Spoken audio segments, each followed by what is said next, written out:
Hello, this is my Inquiring Minds video. My question was, why are countries reluctant to get involved with African countries such as Somalia, Sudan, Rwanda, and Congo? I probably mispronounced those and I apologize in advance.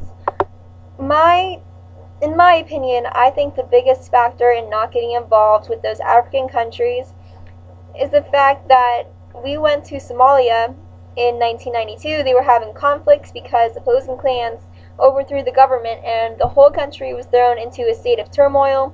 There was just lawlessness. There was no government. People were being killed. People were being raped. Villages were being burned down, and it was just a terrible situation. So the United Nations, the United States went and tried to relieve them as much as possible. One of the big problems was that food wasn't being distributed, and a lot of food that the villages did have were being burned by fighters just to kill off these poor people. So we went over there and we distributed food, and there was an agreement that we weren't going to be attacked if we were just going over there to get food. Excuse me. So for the most part, we didn't have any trouble for a while.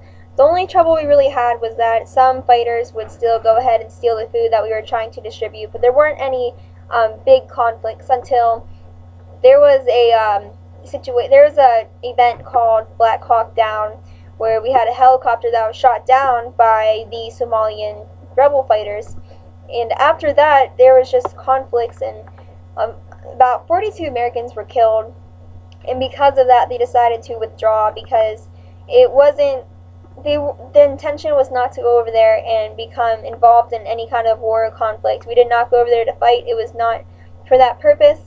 So they had to withdraw. They were losing people for a problem that wasn't really ours, I suppose, as horrible as it is to say. Belgium went and tried to solve things there. They had the Prime Minister there to talk, and they had her husband and 10 bodyguards. They all traveled to the country, and they were all killed. They were assassinated. So they decided to withdraw their troops as well, and I think that because of that, and the United Nations deciding to withdraw their troops, no other nations really wanted to be involved. If those three countries don't want to be involved, then they're not going to put their neck out and get involved either. So as far as that goes, that kind of started the whole chain reaction of not wanting to get involved with African affairs. Because a year or two after that, it was 1994 actually, there was the Rwandan genocides, and if you don't know what the Rwandan genocides were, it was a 100-day period where there was just 800,000 killings within these few days. It was terrible. It was over what a lot of people deem as tribal wars. It was, and I'm pretty sure I'm going to mispronounce these, I'm sorry. It was the Tutsi and the Hutus. The Hutus were slaughtering the Tutsis because they had been in power for so long, and there was just so much hatred in between the two groups for each other. So they were killing, torturing the men, killing, torturing, raping the women, and the way they fought was just terrible. They weren't very fair at all. For example, there was a Hutu mayor who kind of tricked his citizens into thinking that if they hid in this church, they would be safe. His citizens were all Tutsi. And so he told them to go into the church, and then he let the fighters know where they were, and they killed thousands of them in that church within a couple days. So they were not very fair fighters at all. And a lot of criticism is being put onto many nations of the world today. They say that we could have stopped them, we could have saved at least 150,000 people, at the very least those 150,000. Because they said that the fighters in Rwanda were not prepared to fight with bigger military people, such as, the United States Army, other armies around the world. The United States had just suffered our loss in Somalia, and although it didn't seem like such a big loss, it was something that kind of humiliated them, so they didn't want to cause any more casualties of our soldiers. And they even avoided using the word genocide until after the affair. Clinton later apologized and said that we should have been more involved, but he ended up donating lots of money to the survivors, but he said we should have been involved, we shouldn't have been avoiding the word genocide, there should have been military intervention, but, hindsight is 20/20, I suppose. So that was America's reason, and then, I apologize. It was actually, this is when Belgium went in and deployed their troops This is when the Prime Minister and the 10 bodyguards were killed. I do apologize. That was actually Rwanda, not Somalia. So other countries around the world didn't want to get involved.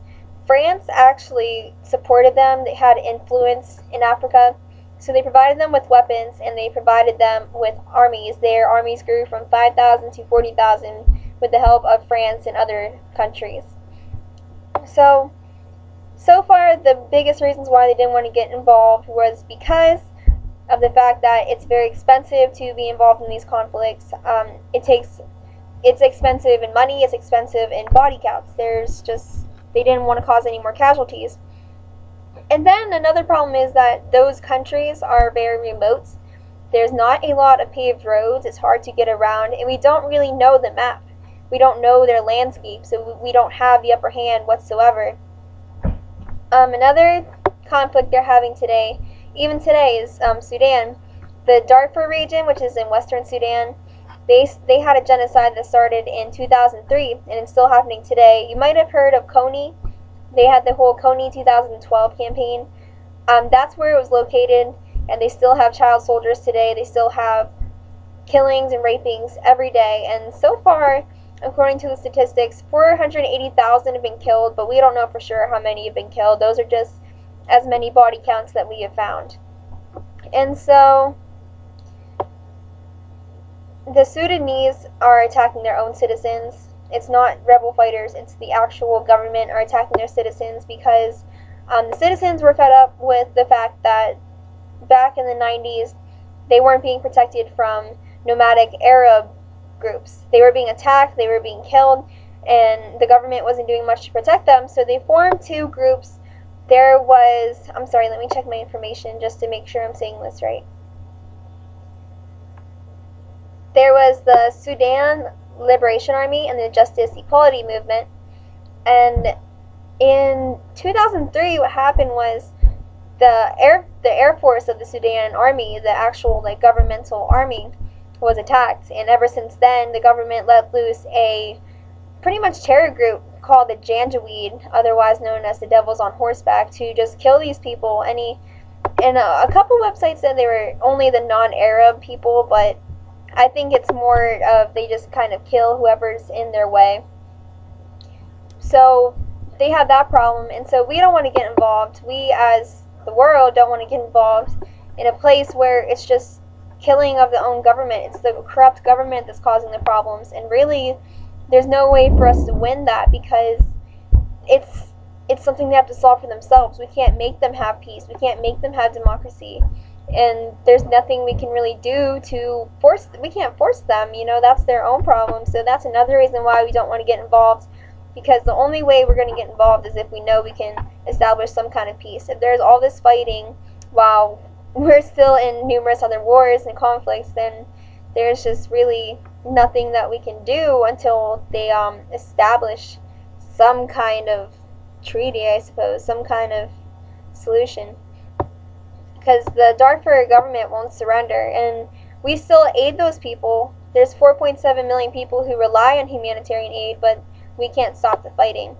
And so, altogether, that's pretty much the main issues. It's we don't want to lose money, we don't want to lose people, we can't understand the terrain over there unless we go over there, and usually that ends up in us getting killed because we're not prepared, we don't know where we're going, and also because the government's so corrupt that there's really nothing we can do. We would have to another reason was because if we tried to go over there and establish something, they said we would be breaking rules of colonialism, is what some of the websites said. They said we can't just go over there and try to take, it would be seen as us taking over, so we really can't get in the way of this corrupt government. It's kind of something that they need to sort out themselves.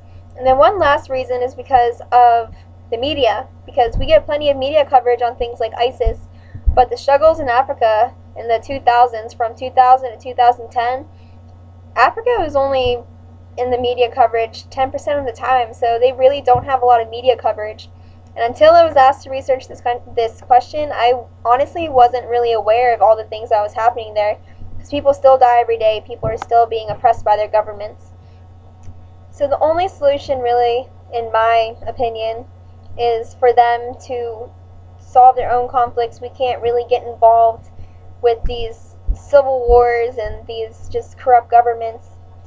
But I do think we should keep trying to assist the refugees and trying to basically give them aid, give them food.